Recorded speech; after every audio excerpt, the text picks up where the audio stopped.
Good day, everybody, and welcome to another edition of the Military and Foreign Affairs Network. I am your host, the voice of reason.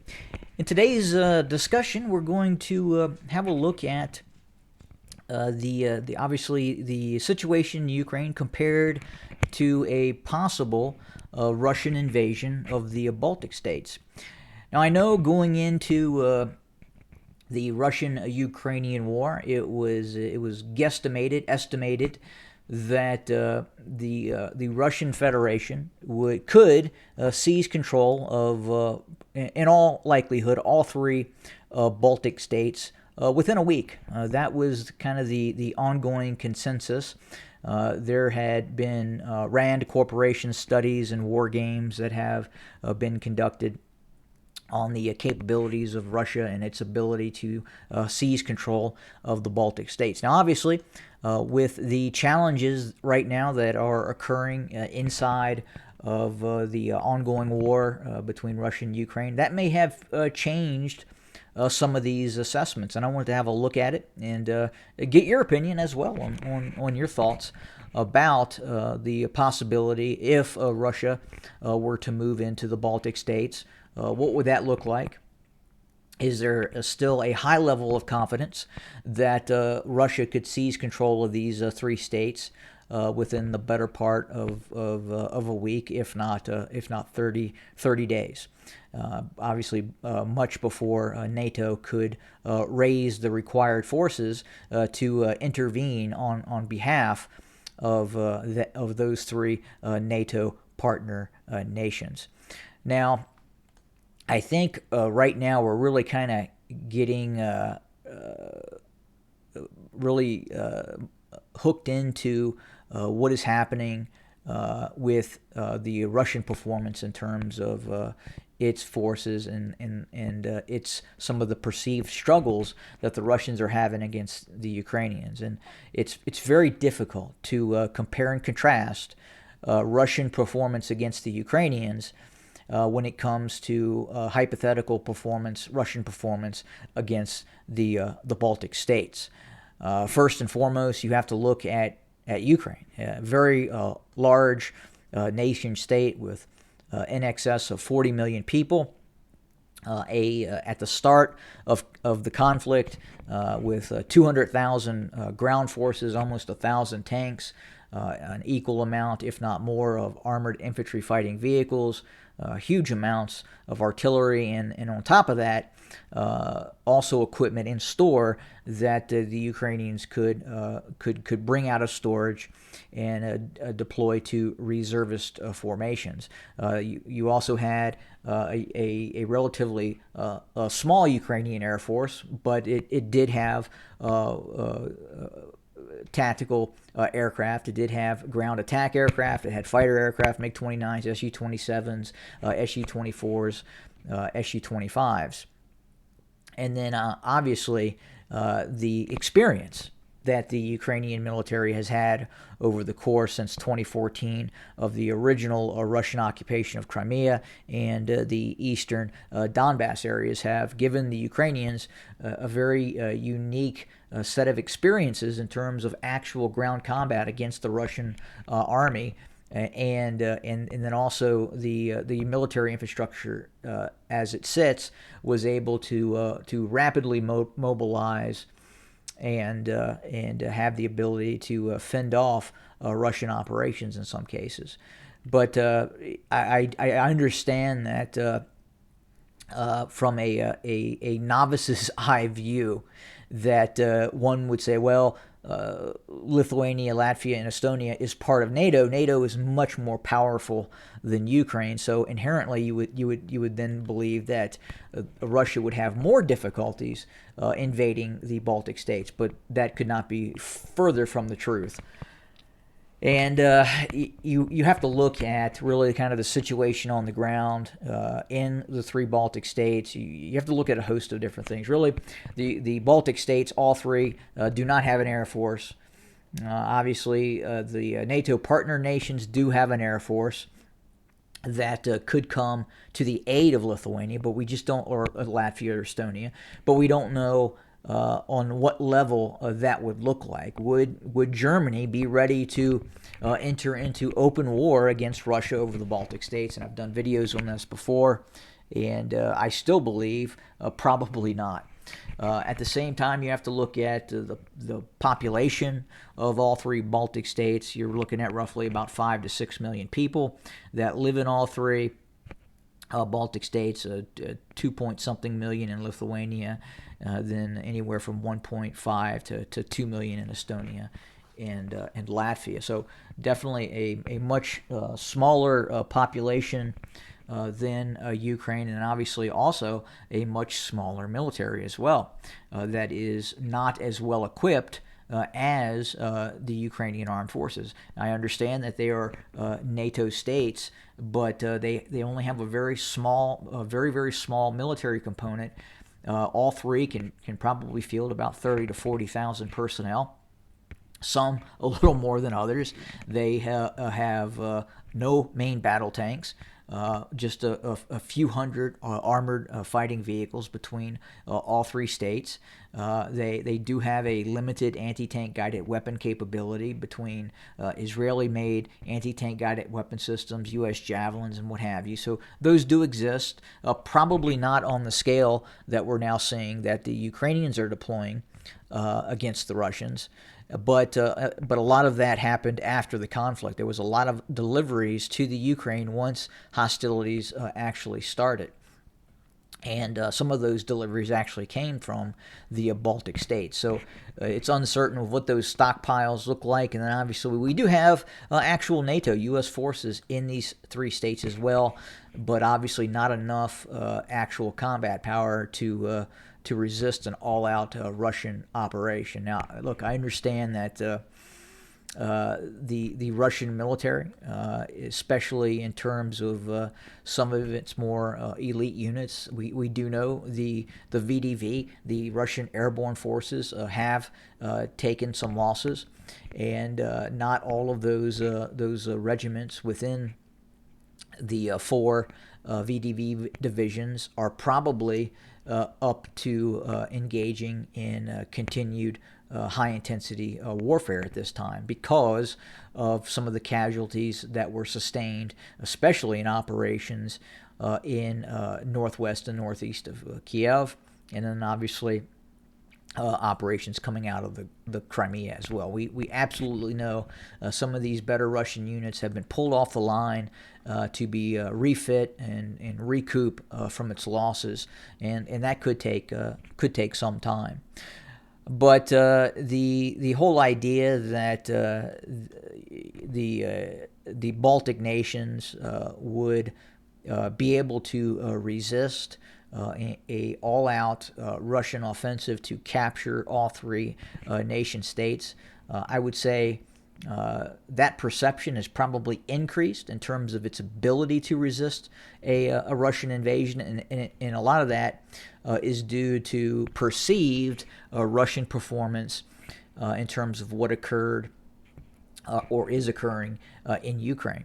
Now, I say you really have to measure that concept in terms of again comparing and contrasting Lithuania, Latvia, and Estonia with Ukraine, and then saying, okay, well, because this happened, then in all probability this would happen as well within the confines of the Baltic states.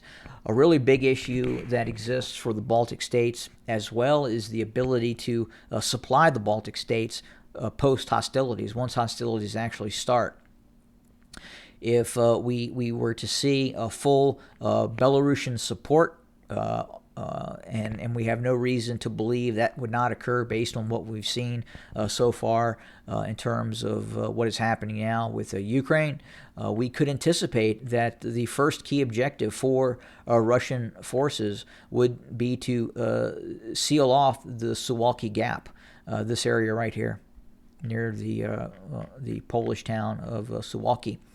And this is really the only way that the NATO nations would have the ability to reinforce and supply the Baltic states, is through this very small border area with Poland. And let's measure that and just kind of see what that looks like as a bird flies. And you're looking at about 40 miles as a bird flies. And obviously there are terrain features that present themselves that would, if the Russians were to gain control over this area, it could be very, very difficult for the Poles and other NATO allies to launch counter operations against Russian forces if they seize control of this area. And if the Russians seize control of this area, that really eliminates the ability for the NATO partner nations, the United States, to actively supply and give direct support to the Baltic nations. The next option for the NATO states would be seaborne operations to either reinforce or supply those three Baltic states. Now, we do understand that obviously the performance of the Russian Navy is right now creating a lot of questions, especially with the recent report that another Russian, and this time a fairly modern Russian ship, may have been hit in the Black Sea, to include its Black Sea flagship that was also sunk. So, what could we expect from the Russian Baltic Sea Fleet? And we do know that there has been some challenges centered on the Russian Baltic Sea Fleet in the past in terms of what we could just define as kind of lackadaisical performance, in which the Kremlin even had to intervene and I believe at one point fired several high-ranking officials of the Russian Baltic Sea Fleet, especially those that were based in Kaliningrad as well. But the ability for NATO states to reinforce and supply those Baltic states would be much, much more difficult than what we're right now seeing in terms of the NATO alliance able to reinforce, or I guess a better word would be to resupply Ukraine. You have a much longer border. You have the entire border of Poland. You have much of Romania, Moldova.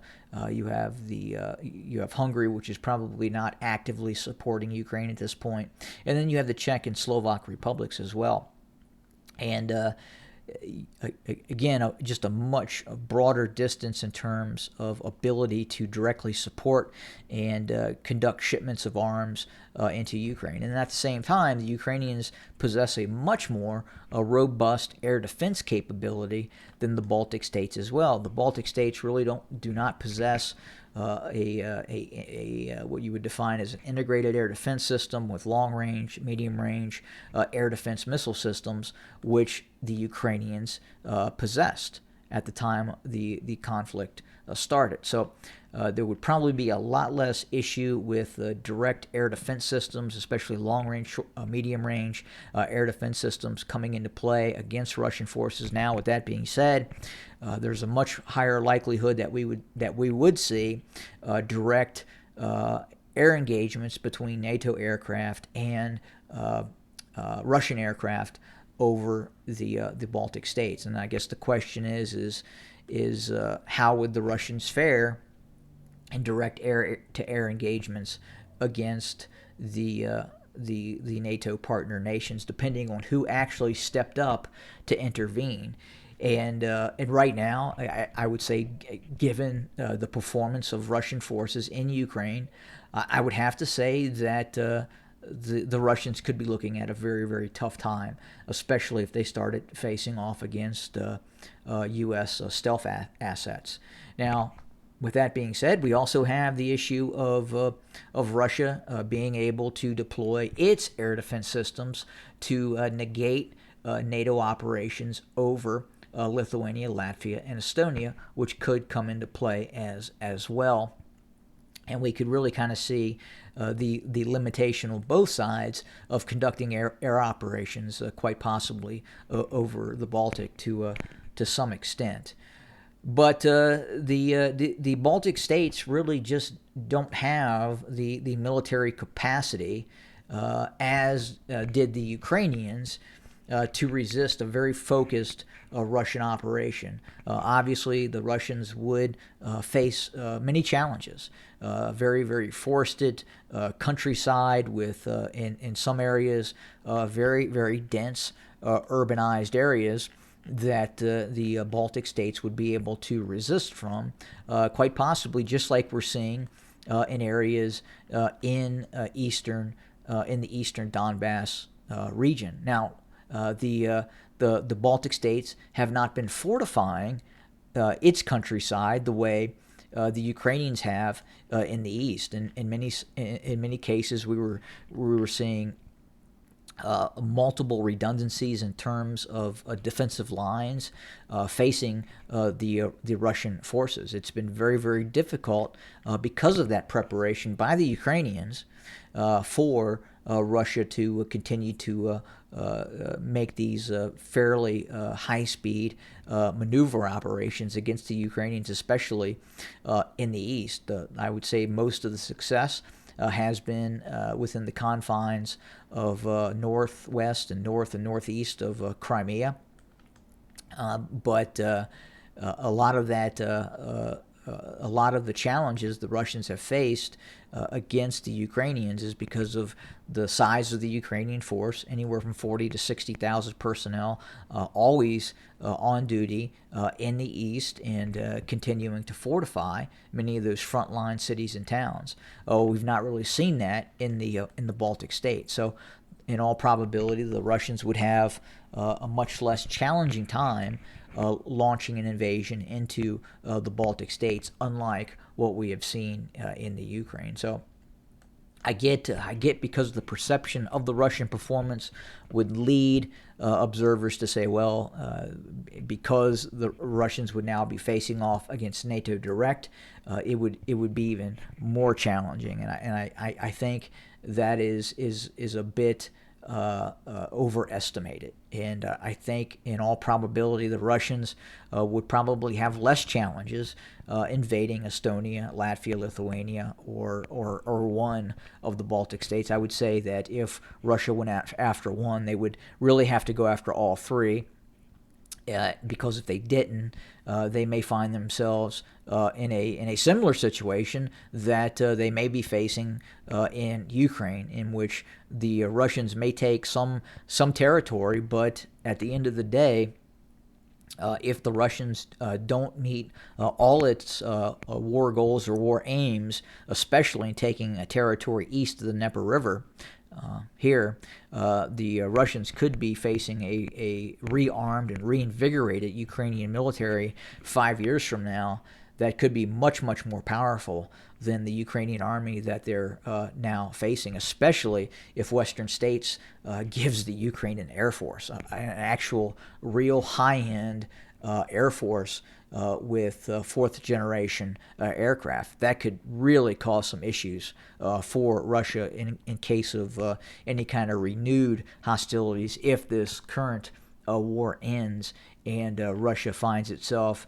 kind of in the current situation in terms of the current land mass that it controls right now.